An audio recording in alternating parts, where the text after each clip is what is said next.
Hi, I'm Ashley from Apricot Poodles and Goldendoodles. I am the breeder behind the program. And I'm with Scarlett today. This is her fourth litter.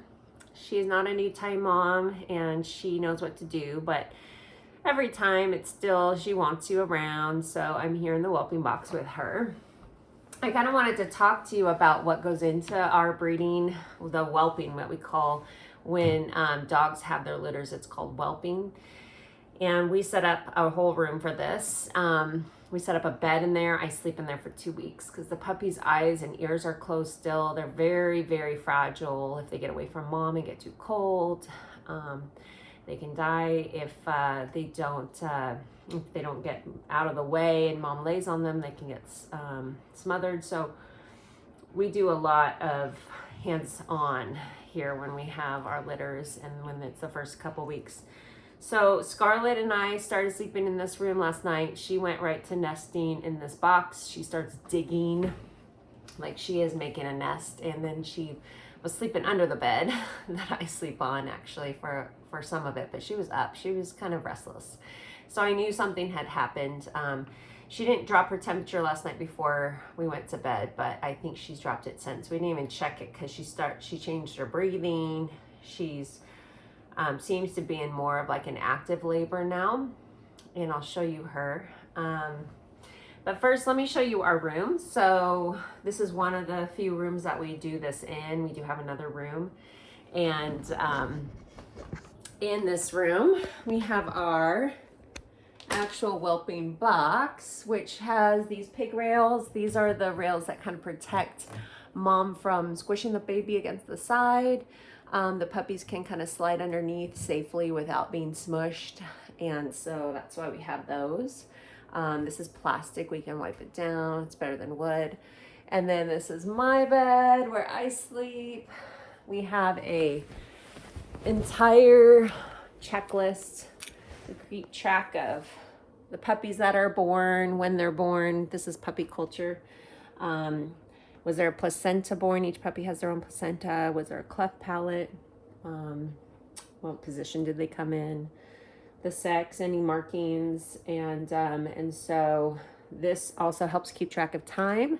I think that's one of the most important things. If the puppy if the mom is in labor and she's pushing for more than an hour, that's pretty ominous. So that's when we would want to make sure we're already packing our things and getting in the car. So keeping track of when the last puppy was born to know when this one was. Now, if she's relaxed, it can be up to 4 hours between the puppies. Generally, it's not, but it can be. And with a litter of 10, like Scarlett's expecting, that would take a very long time.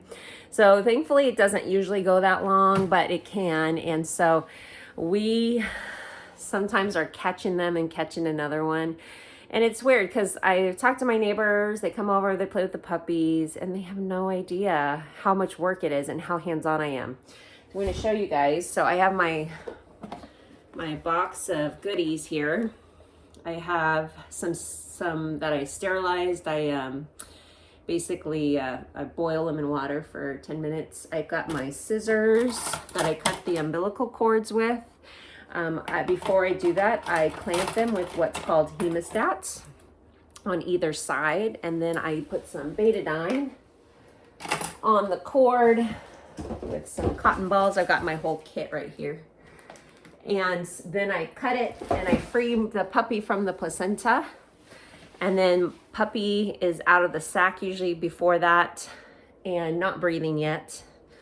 And so we dry the puppy off with all our towels. Usually we use 2 per puppy.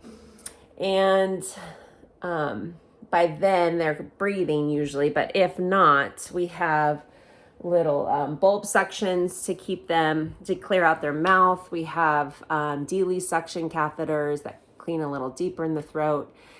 And then if they're really not, we have breathing treatment here. We have an oxygen condenser and a neonatal incubator right here for them that we turn on. And this is way above and beyond what a lot of breeders do. I just want you to know it's not normal, but we don't want to lose one puppy even. So we've invested in this equipment. And so then in between each of our litters, our mom gets some calcium, which will help because the uterus is a muscle and it relies on contractions, and that calcium helps the contractions. We also let the puppies nurse right away. We want them to get that colostrum within the first 6 hours. That is their immunity forever until they can get their own through exposure to their environment. So that's really important. We make sure every puppy's on the teat and is eating some of that colostrum, which is the first milk. And it also helps her contractions strengthen to have them nursing. So we'll put them right on her. You can see how big she is. She's got 10 Goldendoodle puppies in here. Scarlet's our red standard female poodle. And yeah, she's tired. She's breathing. She's trying to sleep. She is just exhausted. She was up all night. She's on a heating pad. We haven't turned it on yet, but the puppies can't regulate their temperature, so we have to help them with that. So we'll keep the room a little warmer than normal, though right now it's only 78 in here.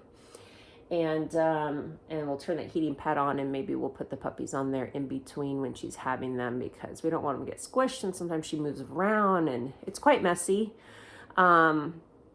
I usually shower very well afterwards because I've got all sorts of fluids all over me, and we're hands-on. I'm in here on my hands and knees for 8 hours. It's a lot of work. Some people wonder, why wouldn't you just let the mom do all of it? And you could, but we really don't want to have issues that can come up with that. One being, like, if the mom is pulling at the cord to tear the cord so she can eat the placenta, which they always want to do, they can cause an umbilical hernia from pulling. So I really fight with the mom. That's mostly what I do, is fight with the mom to separate the puppy from the placenta before she can eat it. Or I can throw it away, preferably. We let her have a couple, but not 10. And so that helps prevent a lot of the environmental causes for umbilical hernias. There are genetic causes, but this one I can say, because I've separated the mom from the puppy, it's not an environmental cause. So we do that. We try our best. We've had 120 puppies, and only recently just had one that might have a hernia. We're very cautious about getting that cord detached from the placenta carefully. So, and we tie it off with string sometimes if we get a chance. If not, we just dab with iodine. It does dry off. We do that a couple times a day for 3 days, and then eventually dry up and come off. Yeah, and then the other reason we intervene is because if a puppy is malpositioned, like it's sideways or it's having a hard time coming out, we have a stuck puppy kit, and I'll get in there and I'll check her. And if I feel a puppy and she's been pushing for too long, we'll try that stuck puppy kit, and then we'll walk her around. We use it pretty much every litter.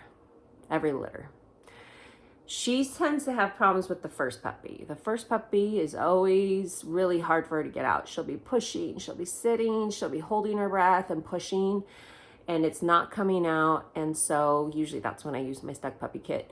For her, it's a catheter with some lube. It goes up in, and then you put the lube behind the puppy as best as you can, help it slide out. So we've never had to do an emergency C-section, thankfully. We've had lots of litters, but we've been doing, we did one preventative because we thought the puppies would be a little big. So we wanted to make sure that didn't happen, that we needed an emergency one. So let me see if this will stand up there. I have it on my blinds. Anyway, I'll go like this. So yeah, that's the process, and it lasts for hours, and my husband's a huge help. I hand him a puppy, he'll dry the puppy off, and sometimes, like I mentioned, they're coming like 5 minutes apart, and you really feel like you're catching them as they come out. But I have never had a puppy pass away, thank God. Once they're born, they've always been either stillborn or like barely breathing, and I just work on them as long as I can. So being diligent, sleeping in here even though it's so hard and the sleep deprivation's real. I'm up every hour and a half with them. So I'm rotating puppies. She's got 7 teats to feed her litter of 10. So that math doesn't quite equate.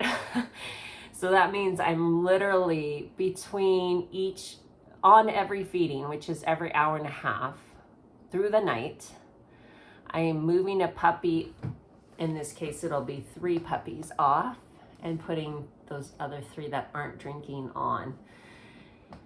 So that's a lot.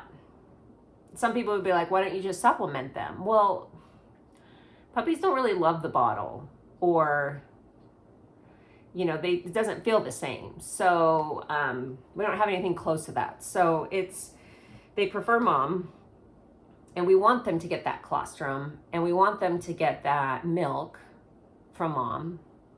So ideally that's what we'll do. And it increases the supply. So the more they nurse, the more milk she makes. And if we only have 7 puppies nursing, she'll make enough milk for 7 puppies, where we really want her to make more than she even needs so that we can feed all 10. But it's a lot of work, and we have supplemental fed puppies. We do the tube feeding. We like it. It's a little safer than the bottle feeding, so they don't choke and aspirate on it. That's when it goes down into your lungs, aspiration. But it's a lot of work too. You have to get the formula to the right temperature and measure out the tube, and then make sure you're rotating that, so not only 3 puppies are being tube fed every time. It's just easier if she does it, but it's not easy by any means. Everything's challenging. So I wanted to give you guys a little insight into my whelping experience here, and this is pretty typical. And we've been up during the night, so we're tired. I tried to lay down and take a nap, and she started changing her breathing. I was like, oh, okay. Now we're doing this. She was kind of wanting me to lay in here. I brought my pillow in here. We were laying in here together. She loves me. We're like bonded here. So she is resting it for her delivery. And hopefully it goes nice and smooth.